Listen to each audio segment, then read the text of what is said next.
Estamos de regreso en Radar. Gracias por seguir con nosotros. Si el pasado 2 de septiembre entró en vigencia el decreto que establece ese toque de queda para toda la provincia de Colón, como parte de una estrategia en la que el presidente de la República, José Raúl Mulino, pretende no solamente en Colón, sino también en distritos como San Miguelito, bajar los niveles de violencia. Ahí están nuestros invitados, se los paso a presentar más adelante, pero doctor Ritter, importante poder entender esta medida que no es nueva en Panamá. No, la medida Castalia no es nueva en Panamá. De hecho, no es la primera vez que se aplica y es una de las medidas que tiene a su alcance el órgano ejecutivo para lidiar con situaciones extraordinarias. Hay que tener presente que el toque de queda implica necesariamente un recorte a la libertad de movilidad que tenemos los panameños. Es una forma que se tiene para impedir que ciertos grupos etarios, que en este caso los menores de edad, circulen a determinadas horas, y eso implica una limitación a su derecho de movilizarse. Pero es una medida, repito, extraordinaria, prevista en la ley, para que se pueda lidiar con una situación también extraordinaria como es la que ha advertido el órgano ejecutivo, de lo que se trata tanto en Colón como en San Miguelito, con altos índices de violencia y de criminalidad. Para eso es que vamos a tener ahora la oportunidad de que nos expliquen hasta dónde ha llegado el alcance, si ya se pueden medir sus consecuencias, pero fue la medida que el presidente Mulino la semana pasada, anunció casi que de manera sorpresiva y que pocos días después ya fue implementada en toda la provincia de Colón. Bueno, pasamos de inmediato a presentar a nuestros panelistas. Ulises Green, él es el líder juvenil de la ciudad de Colón. También me acompaña Reinaldo Ávila, comisionado retirado, pero hoy día es el director administrativo en el municipio de Colón. Royvan Rudas, mayor, jefe de la unidad preventiva comunitaria en la ciudad de Colón. A los tres les agradezco muchísimo poder venir a hablar de un tema que nos preocupa, porque al final, siempre como lo plantea usted en su introducción, doctor Ritter, la medida de toque de queda es como la medida extrema. Cuando ya pareciera que hemos perdido el control de los niveles de violencia, ¿o estoy equivocada, comisionado? Sí, realmente cuando uno pone un toque de control es definitivamente por lo que ha estado pasando en Colón, en San Miguelito y algunas otras provincias, porque hemos perdido el control. Es como decirle a la ciudadanía, entren en su casa, que nosotros no los podemos proteger. Es una medida realmente drástica, pero nosotros dentro de la nueva alcaldía, sin duda, coadyuvamos con el gobierno, apoyamos la gestión, sabemos las dificultades que hay en Colón en medida de seguridad, pero a la vez estamos coorganizando actividades positivas para la ciudadanía, ya que nuestro alcalde, Diógenes Galván, él siempre ha dicho que la alcaldía es la ciudad, es la casa de los ciudadanos. Entonces, por ende, estamos tratando de hacer prevención, organizando actividades como la Olimpiada de Robótica, que es entre el 24 y 26 de septiembre, donde hay 600 jóvenes que deben de participar, sí, y aproximadamente 3.000 personas. Entonces, igualmente, cultura, arte, deporte, pero en este caso también estamos dispuestos a coadyuvar. O sea, ¿era necesaria la medida? ¿Es necesaria? Yo pienso que una medida, una decisión paramétrica del gobierno, y si es necesario o no, no podemos entrar a. Sin embargo, hay una realidad, y hay una realidad del número de pandillas que aún operan en la provincia de Colón. Y están divididos ahora en 3 bloques, porque así nos hemos tenido que acostumbrar a cómo han ido evolucionando esas pequeñas pandillas que peleaban solamente territorio, a lo que tenemos ahora, bloques organizados para trabajar para el crimen organizado y el narcotráfico. ¿Cuál es la situación actual de las pandillas y que obliga a tener que aplicar una medida como esta en la provincia de Colón? Buen día, Castalia, y al resto de panelistas. Hay que comprender de que la violencia es un problema de dinámica social multifactorial. Hay un sinnúmero de situaciones que inciden en lo que es la violencia como tal, y para ello los estamentos de seguridad tienen diversas herramientas, tanto de prevención situacional, que es la parte del control social y el territorio, como herramientas de prevención comunitaria y prevención social. Para ello, lo que nosotros buscamos a través de los estamentos de seguridad es propiciar espacios donde la ciudadanía pueda sentirse más segura. Esta medida, lógicamente, es una medida paliativa, provisional, en la cual lo que se busca es mantener el resguardo de los menores de edad en los horarios donde no deben incidir en situaciones de calle para evitar los riesgos potenciales dentro de lo que es la provincia de Colón y el resto de la ciudad de Panamá también, San Miguelito. Lo importante aquí, Castalia, es que todas las partes que se involucran dentro de la provincia, los actores sociales, instituciones, comunidad y organización civil organizada, también trabajen de manera articulada en el tema de prevención. Esto es una situación que nosotros debemos involucrarnos todos para propiciar una gran seguridad dentro de nuestra provincia. Pero para poder hacer un gran plan hay que tener el contexto, la realidad que se enfrenta. Por ejemplo, antes ustedes podían entrar, usted como comisionado podía incluso entrar a conversar con pandilleros y tratar de convencerlos. Ahora usted está claro que eso no se puede hacer. Esto fue en tiempos pasados. O sea, el nivel de violencia que han alcanzado los muchachos hay que entenderlo también, y sobre todo las edades en que empiezan a incursionar en este momento.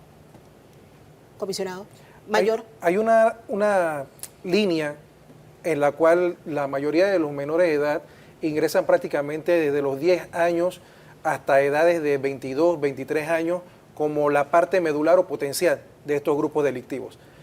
Y hay que entender que mucho de eso es la carencia que pasan dentro de sus hogares, de la falta de solventar esas necesidades básicas, incluso la deserción del sistema educativo, donde lastimosamente estos grupos delictivos dan una serie de garantías a estos menores en las cuales ellos sienten entonces un respaldo, que muchas veces es la carencia o la evidencia de la falta del respaldo que tienen en sus hogares o el de haber salido del sistema educativo, que también es un factor de protección. Ahora vamos a profundizar qué es lo que hace, porque de cuántas personas estamos hablando, si hablamos de menores de edad, porque recuerda, estamos hablando del toque de queda para menores de edad. ¿Cuán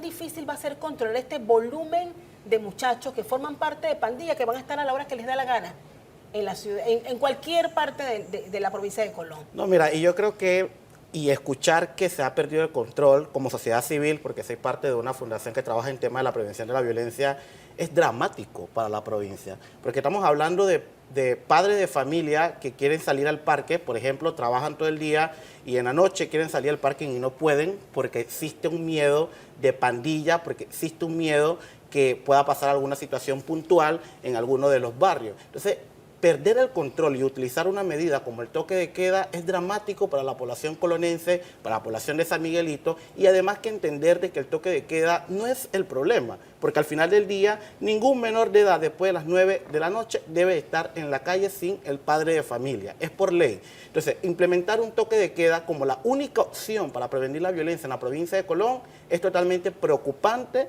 y esperemos que el gobierno central o todos los que estamos articulados podamos trabajar una prevención con elementos fundamentales.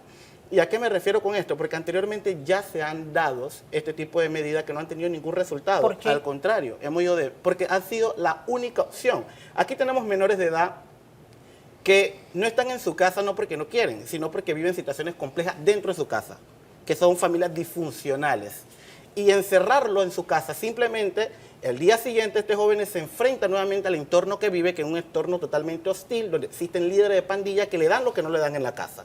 Entonces, la mayoría de los homicidios que se dan en la provincia de Colón se hacen antes del toque de queda. Okay. Entonces, implementar un toque de queda vacío, sin fundamento, que no tenga de la mano un plan de prevención robusta, como lo dijiste y lo hablábamos fuera de cámara, con estadística que te diga a ti, por ejemplo, por qué un joven hace parte de una pandilla, y además, por qué hay una situación tan alta de violencia de Colón, que no es un problema, y como lo hablaba con el capitán, la violencia en Colón no es el problema, es la causa de un problema mayor que existe en Colón. O sea, tiene que ir acompañado sí o sí por otras herramientas, porque eso me lleva a preguntar entonces, ok, el toque de queda obliga a guardar a estos muchachos y controlar la actividad delincuencial a la que ellos se estén sumando, pero ¿qué pasa más allá de mantener guardados en sus casas a los muchachos? ¿Para qué nos sirve entonces el toque de queda?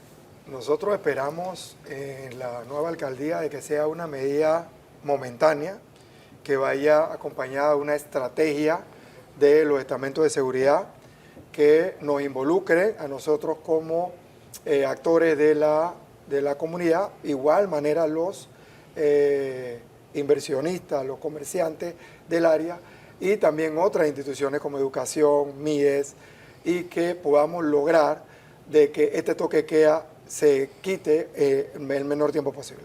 O sea, y si le preguntara, Mayor, ¿qué cosas puntuales ustedes necesitan prevenir? O sea, ¿a qué cosas se están dedicando jóvenes en este momento en riesgo social que los obligue a ustedes a decir, tenemos que prevenir? Hay que comprender de que el problema de la violencia y literalmente con el tema de los jóvenes radica, como bien lo mencionó el licenciado Green, de una carencia de factores que están dentro de sus hogares y de una desvinculación también del sistema educativo.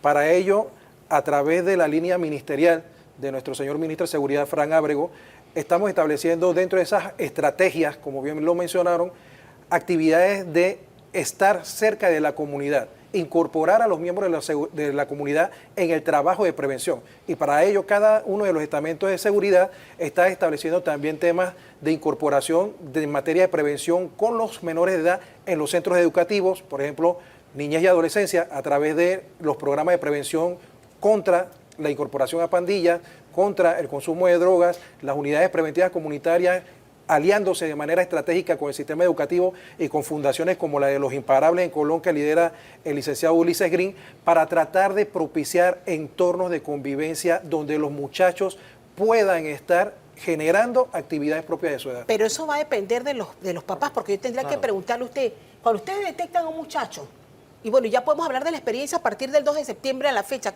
¿cuántas personas han sido ubicadas en ese toque de queda? ¿Qué pasa? O sea, ¿cuál es el perfil? ¿Qué detectan ustedes? Bueno, es la policía de menores la que realmente, pero ustedes intercambian información.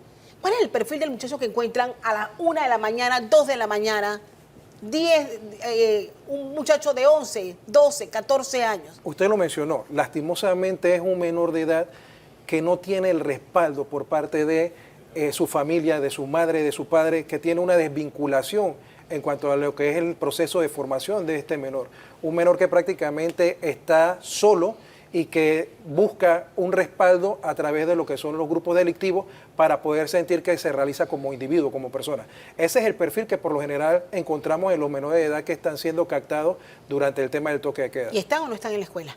La mayoría está en el tema de deserción escolar. Algunos sí se mantienen en el sistema educativo y participan entonces en nuestros programas, pero es porque no están dentro de un grupo delictivo, sino que tienen una carencia en cuanto a lo que es la parte de la familia, de esa desvinculación del entorno familiar. Tú hablas, Ulises, de data. No tenemos una data precisa de la cantidad de pandilleros que tenemos, en cuántas organizaciones están y qué edades tienen, y si están o no en la escuela. No, totalmente. Y mira qué bien que lo dices, porque el tema de la data es importante porque es el inicio, es el punto de partida para entender cómo podemos trabajar el tema de la prevención en la provincia de Colón y a nivel de todo el país. ¿Y a qué me refiero con esto?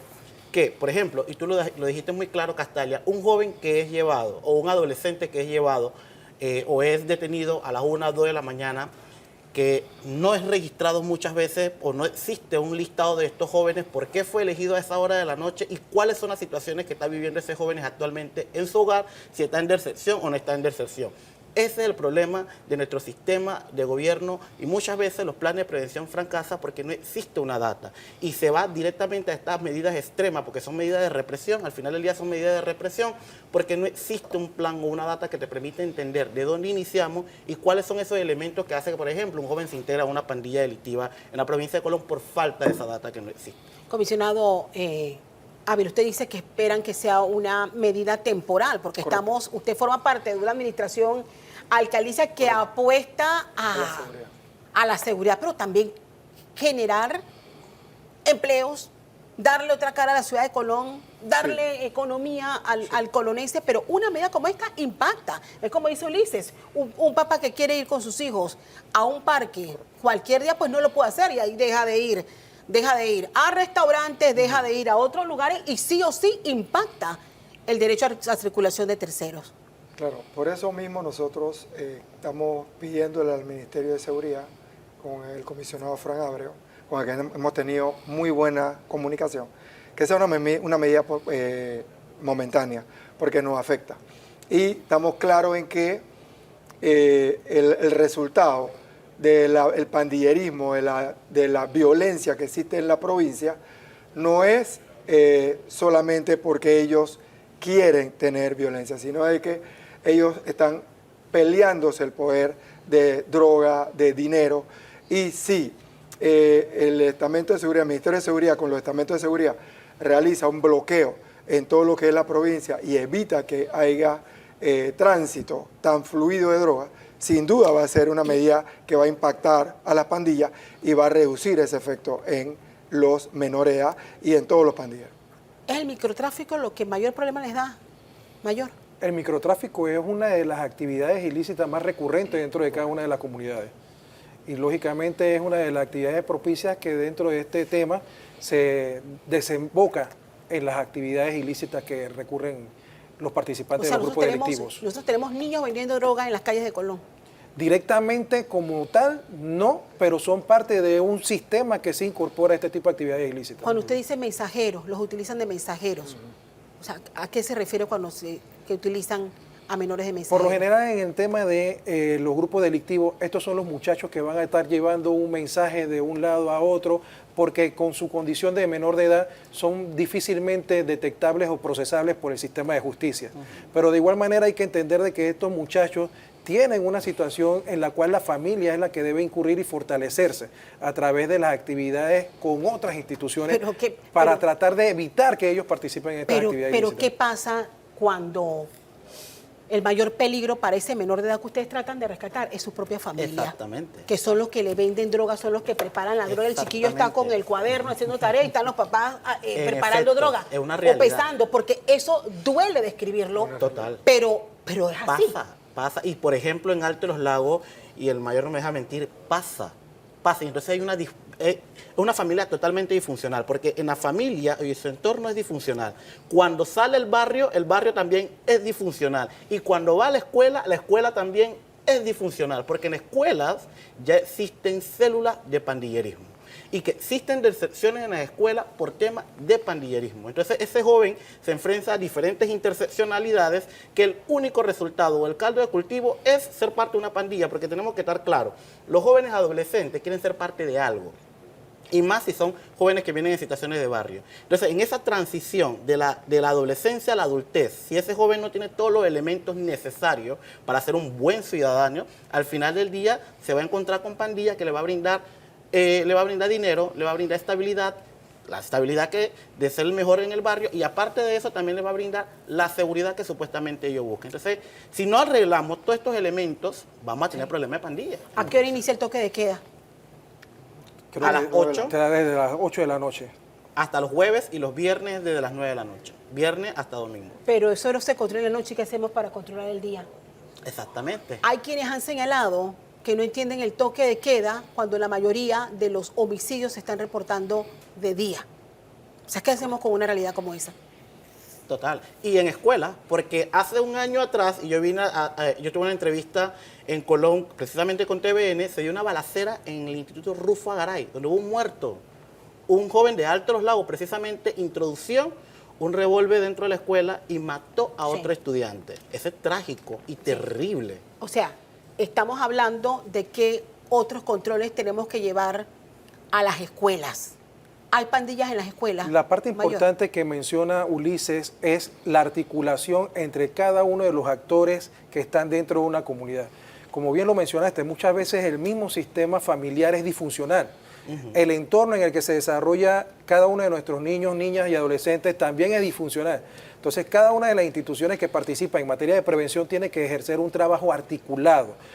El tema está en cuando a veces queremos hacer las actividades de manera individual, desgastamos personal, desgastamos recursos. Ahí es donde debe entrar la población civil organizada, las organizaciones no gubernamentales, el sistema educativo y lógicamente también las instituciones del Estado, para poder propiciar estos espacios de desarrollo de los niños. Yo voy a dejar esta parte hasta aquí, doctor. ¿Qué le pareció hasta este momento? Porque estoy esperando ahora sus conclusiones, pero la verdad que es un problema muy complejo. Es que la sola descripción de las diferentes aristas que tiene este problema, que no solamente se refiere al hecho de no tener a los jóvenes, a los menores de edad en la calle después de determinada hora, sino qué pasa con esos jóvenes dentro de sus propios hogares, que es el otro problema, que recuerda mucho aquello que sucedió en la pandemia, que originalmente dijeron que nadie salga de sus casas, pero resulta que dentro de las casas el hacinamiento produjo una mayor proliferación del virus. Entonces, cuidado que en algunos casos, no estoy diciendo que esto sea la generalidad, el tenerlos de esa manera, digamos, encerrados desde tan temprano, puede incluso propiciar o hacer que el remedio resulte peor que la enfermedad. Pero sí, aquí tenemos los que de verdad lidian día a día con el problema y no desde una perspectiva como la nuestra de pura observación. Vamos a ir a la pausa, pero al regresar, abordando este tema con nuestros invitados, vamos a hablar de educación. ¿Qué hacer cuando las pandillas están en los salones de clase y un alumno tiene que pedir cambio porque no puede estar en esa escuela? Y otro punto que recientemente el propio ministro de Seguridad dijo al esbozar de que las pandillas más peligrosas operaban en Colón y desde fuera también hacia Colón. O sea, para un poco dimensionar la gravedad del asunto y por qué de la emergencia aplicar estas medidas en toda esta provincia. Vamos a la pausa y en breve regresamos más con Radar.